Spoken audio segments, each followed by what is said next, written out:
نماز کا مفہوم۔ اسلام کا دوسرا اہم رکن صلاۃ یعنی نماز ہے۔ صلاۃ کے لغوی معنی کسی کی طرف رخ کرنا، بڑھنا، دعا کرنا، قریب جانا کے ہے۔ یعنی صلاۃ کے معنی کیا ہے؟ کسی کی طرف بڑھنا، کسی کے قریب جانا۔ اور شریعت میں اگر دیکھا جائے تو ایک خاص شرائط ہیں، خاص آداب کے ساتھ اللہ تعالیٰ کی طرف جانا، اس کی طرف بڑھنا، اس سے دعا کرنا، اس سے انتہائی قرب یعنی انتہائی قریب چلے جانا۔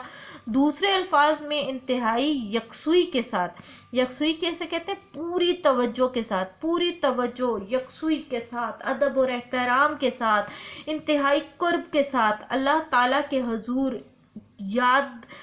اللہ تعالیٰ کے حضور حاضر ہونا، اور اس طرح حاضر ہونا کہ ہمیں دنیا اور مافیا کی فکر نہ رہے، پوری توجہ ہماری اللہ تعالیٰ کی طرف ہو، ادب اور احترام کے ساتھ اللہ تعالیٰ کے سامنے حاضر ہونا، اس کو پکارنا، اس کا قرب حاصل کرنا، اس کے قریب جانا، یہ تمام کے تمام جو ہے وہ شریعت کے اعتبار سے نماز کہلاتے ہیں۔ نماز کا جو طریقہ نبی کریم صلی اللہ علیہ وسلم نے ہمیں بتایا ہے وہی درست اور مستند اور مقبول طریقہ ہے۔ نماز کی تاکید نہ صرف حضور صلی اللہ علیہ وسلم نے کی ہے بلکہ زندگی بھر اس پر عمل بھی کیا ہے۔ پھر امت مسلمہ نے ہمیشہ حضور صلی اللہ علیہ وسلم کے طریقے کے مطابق نماز ادا کی ہے۔ امت مسلمہ یعنی ہم مسلمان ہونے کی حیثیت سے ہمارا یہ فرض ہے کہ ہم اسی طریقے سے نماز ادا کریں جس طرح نبی کریم صلی اللہ علیہ وسلم نے ہمیں بتایا ہے۔ نماز کی فرضیت اور حکم۔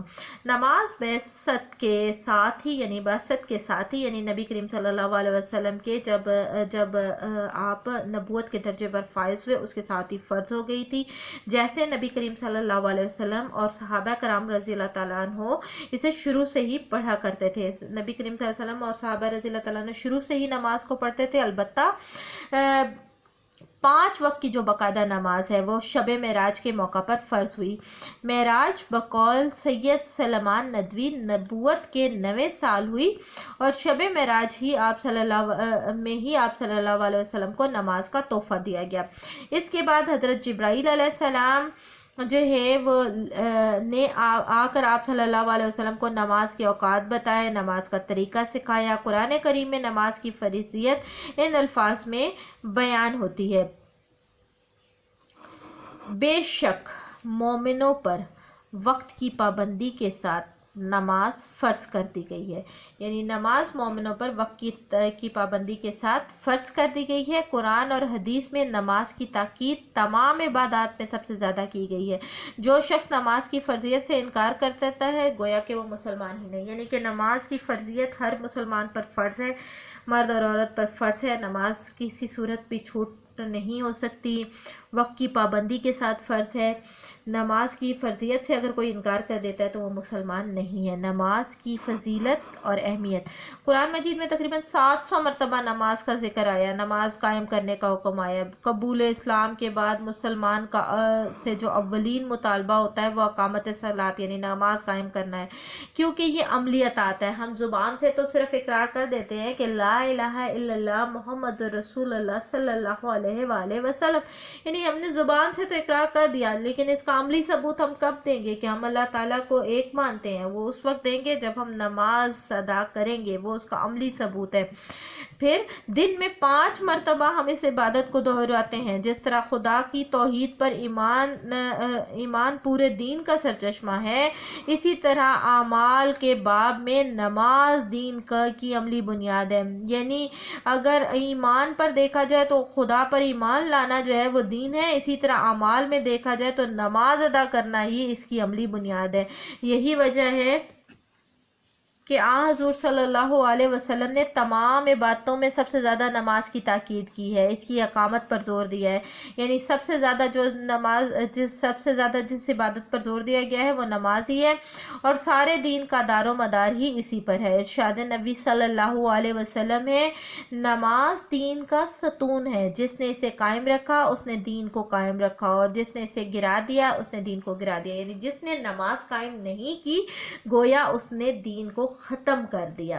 تو نماز ہی دین کی بنیاد ہے۔ ایک دوسری جگہ ارشاد ہوتا ہے جس نے جان بوجھ کر نماز چھوڑی اس نے کفر کیا، یعنی نماز کو اگر آپ جان بوجھ کے ترک کر دیتے ہیں تو آپ کفر کی حد میں داخل ہو جاتے ہیں۔ پھر آپ صلی اللہ علیہ وسلم نے فرمایا کہ دین کی اصلی بنیاد سر تسلیم خم کرنا، اس عمارت کا ستون نماز ہے، یعنی سر تسلیم خم کرنا، اللہ تعالیٰ کے آگے سر جھکا دینا۔ دین کی اصلی بنیاد اسی پر ہی ہے کہ اللہ تعالیٰ کے آگے سر جھکا دیں، سجدہ ریز ہو جائیں، اور یہی جو ہے دین عمارت کا ستون، اور اس عمارت کا ستون، دین کی عمارت کا ستون نماز ہی ہے۔ نماز کے علاوہ دوسری عبادات خاص لوگوں پر خاص احوال میں فرض ہے۔ اب دیکھیں، حج، زکوٰۃ صرف مالدار لوگوں پر فرض ہے، روزے سال میں صرف رمضان میں فرض کیے گئے ہیں، لیکن اس کے لیے بھی شرط ہے کہ نماز ہر عاقل بالغ مسلمان پر فرض ہے، وہ خواہ مرد ہو، عورت ہو، امیر ہو، غریب ہو، تندرست ہو یا مریض ہو، مقیم ہو، مسافر ہو، حتیٰ کہ عین جنگ میں بھی یہ فرض ساقط نہیں ہوتا، یعنی یہ فرض جو ہے کسی صورت معاف نہیں ہے۔ قرآن مجید میں تارکین الصلاۃ، اچھا، نماز کے بارے میں یہ کہ تندرست بھی پڑھے گا اور مریض بھی پڑھے گا، کہیں پر رہتا ہے وہ بھی اور مسافر بھی، اور اس کے لیے کچھ صورتیں دی گئی ہیں کہ آپ نماز کو جو ہے وہ مختصر کر سکتے ہو لیکن معاف نہیں ہے، فرض ساقط نہیں ہوتا، فرض جو ہے وہ کسی صورت معاف نہیں ہے، بلکہ ارشاد نبی صلی اللہ علیہ وسلم کے مطابق آپ صلی اللہ علیہ وسلم کے قرآن مجید میں تارکین نے آپ صلی اللہ علیہ وسلم کے ارشاد کے مطابق مومن اور جو کافر ہے اس کے درمیان نماز ہی حد فاصل ہے، یعنی جو فاصلہ قائم کرتا ہے وہ نماز ہی ہے۔ قرآن مجید میں تارکین صلاۃ یعنی نماز نہ قائم کرنے والوں کو ہولناک انجام سے ڈرایا گیا ہے۔ سورہ مدثر کی آیت نمبر 38 میں ارشاد باری تعالیٰ ہے کہ اہل جنت اہل جہنم سے پوچھیں گے کہ کس چیز نے تمہیں جہنم میں ڈالا، وہ جواب دیں گے کہ ہم نماز نہیں پڑھتے تھے۔ اس کے برعکس نماز جنت کی کنجی ہے۔ کنجی کسے کہتے ہیں؟ چابی، یعنی کہ اگر آپ کے پاس، آپ گھر کے دروازے پر کھڑے ہیں اور آپ کے پاس چابی نہ ہو تو آپ اندر داخل نہیں ہو سکتے، اسی طرح جنت کے دروازے کی چابی نماز ہے، اگر آپ کے پاس چابی ہے تو آپ جنت میں داخل ہوں گے، اور اگر نہیں ہے تو داخل نہیں ہوں گے۔ نیز جسمانی اور روحانی طہارت، طہارت کسے کہتے ہیں؟ پاکیزگی، جب آپ نماز پڑھیں گے تو جسمانی اور روحانی پاکیزگی حاصل ہوگی۔ ایک بار نبی کریم صلی اللہ علیہ وسلم نے صحابہ رضی اللہ تعالیٰ عنہ سے پوچھا، اگر تم میں سے کسی کے دروازے پر نہر بہہ رہی ہو جس میں روزانہ 5 مرتبہ نہاتا دھوتا ہو تو بتاؤ اس کے جسم پر میل کچیل رہ سکتا ہے؟ تو صحابہ رضی اللہ تعالیٰ عنہ نے عرض کیا، نہیں۔ آپ صلی اللہ علیہ وسلم نے فرمایا، یہی حال 5 وقت کی نمازوں کا ہے۔ اللہ تعالیٰ ان نمازوں کے ذریعے ہمارے گناہوں کو مٹا دیتا ہے، یعنی 5 وقت اگر کوئی نماز پڑھتا ہے، وضو کرتا ہے تو گناہ مٹ جاتے ہیں۔ اسی طرح حضرت علی رضی اللہ تعالیٰ عنہ کا بیان ہے کہ آخری لمحات میں حضور صلی اللہ علیہ وسلم کی زبان پر یہ کلمات تھے، الصلاۃ الصلاۃ، نماز نماز، اور نماز ہی کے لیے حضور صلی اللہ علیہ وسلم نے فرمایا ہے کہ نماز میری آنکھوں کی ٹھنڈک ہے۔ آپ صلی اللہ علیہ وسلم نماز میں واقعی آنکھوں کی ٹھنڈک محسوس کرتے تھے، معمولی سی بات ہوتی تو آپ صلی اللہ علیہ وسلم مسجد میں دوڑ پڑتے تھے۔ قیامت میں پہلا سوال نماز ہی کے بارے میں ہوگا، قیامت کے دن سب سے پہلا سوال نماز کے متعلق ہوگا، اور روز محشر چونکہ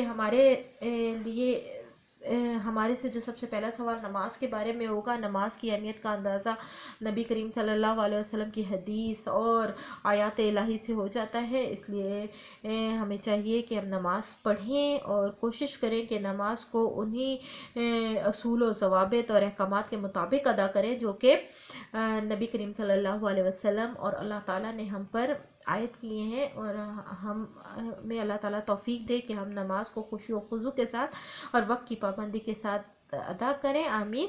اور یہاں تک آپ کا لیکچر میں کمپلیٹ کروا رہی ہوں، یہی ٹاپک آگے نیکسٹ لیکچر میں شروع کرواؤں گی، نماز کے آداب و شرائط، یہیں تک آپ کا ٹاپک کمپلیٹ ہوتا ہے۔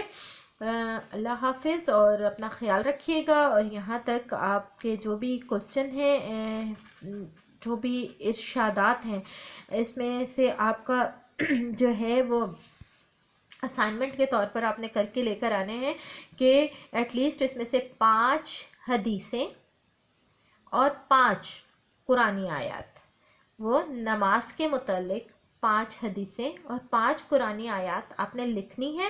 یہ آپ کی اسائنمنٹ ہے. Thank you. اللہ حافظ.